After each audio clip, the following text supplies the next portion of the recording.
I do think that it is important from the point of view of each of us to be living in a civilized society where you've got predictability in terms of what the rules are that we're operating under. And I think that the chaos that we're seeing is harmful, especially to vulnerable populations, people of color, immigrants, who literally find the rules changed on them from one day to the next. It's what we saw when the Muslim ban was implemented. The rules got changed when people were literally up in the air in the sense of being in airplanes. Right. And by the time they landed in this country, the rule had changed. It's one thing to have the rules change when you've got lots of lawyers and plenty of money and a nice place to live. It's a very different thing when you're more vulnerable and less able to protect yourself from unlawful and illegitimate government power. And speaking of immigrants, so currently there are more than 200 migrant children still separated from their parents that are in U.S. custody. How do you see this actually ending and these families actually getting reunited? When you think about things that you would never imagine your government to be doing, tearing children out of the arms of their fathers and mothers ought to be pretty high on the list.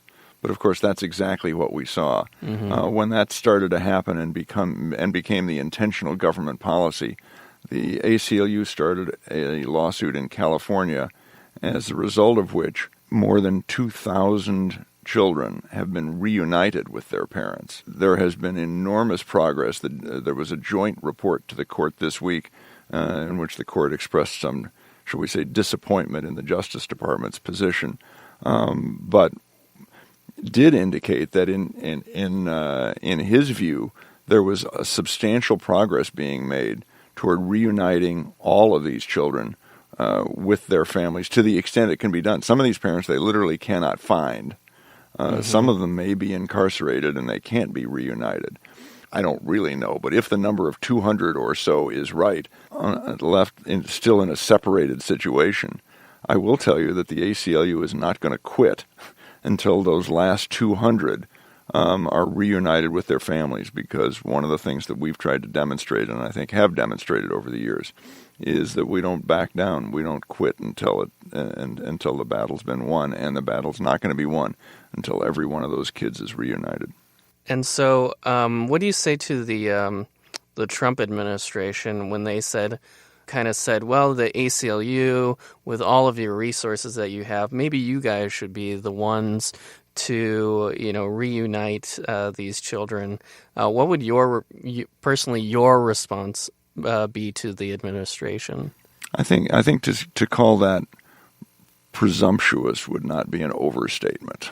The fact that they would engage in this policy and then imply that the ACLU has got the resources to fix the problem that the government solved is completely ridiculous.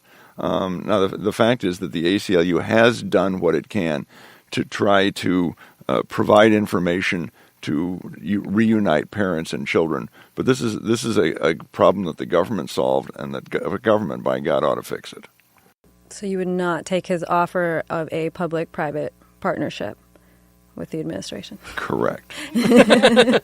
There's just no forming a partnership with some of these folks.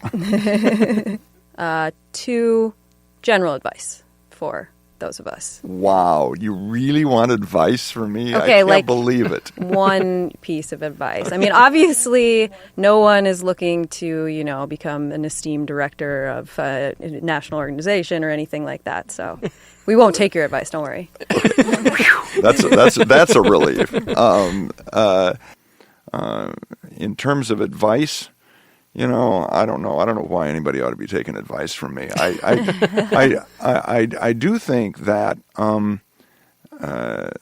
to use your legal training and very soon your law degree to make a difference in people's lives is something that makes all of the work and the preparation and everything all worthwhile. it isn't always much. It isn't always a big deal. Sometimes it's helping somebody get a $150 security deposit back. Sometimes it's helping somebody stay in their apartment for an extra week or 10 days until they can find someplace to live. Sometimes it's getting a benefit for a disabled child or a disabled spouse that may or may not seem like a lot of money to you, but can really make a difference in people's lives. And it is a privilege, and that word gets thrown around a lot, but it's a privilege to be able to do that kind of work, because I think that you're not just doing it for somebody else, you're actually getting repaid in kind, and more so in the effect that it has on you. David Cole, who is the legal director for the American Civil Liberties Union, says that the relationship between optimism and activism is often misunderstood. He says it is not true that optimistic people become activists. What is true is that activists, people who go out and do things and make a difference in people's lives, by reason of their activism, therefore become optimistic as a result. And when he said that, I said to myself, yeah, that sounds right to me.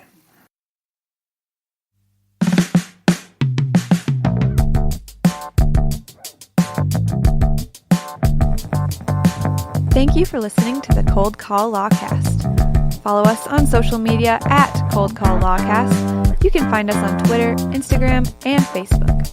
Ask us any question you'd like, and we'll answer it on our next episode. We'll see you next time.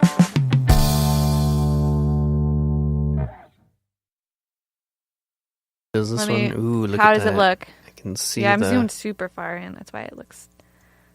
But yeah, look at, we got the master fader already. That's fun. The master what? Oh, can you change? Could you just alter my voice? Can you like auto tune me? Yeah, I can. Oh my god! It's weird. I don't remember.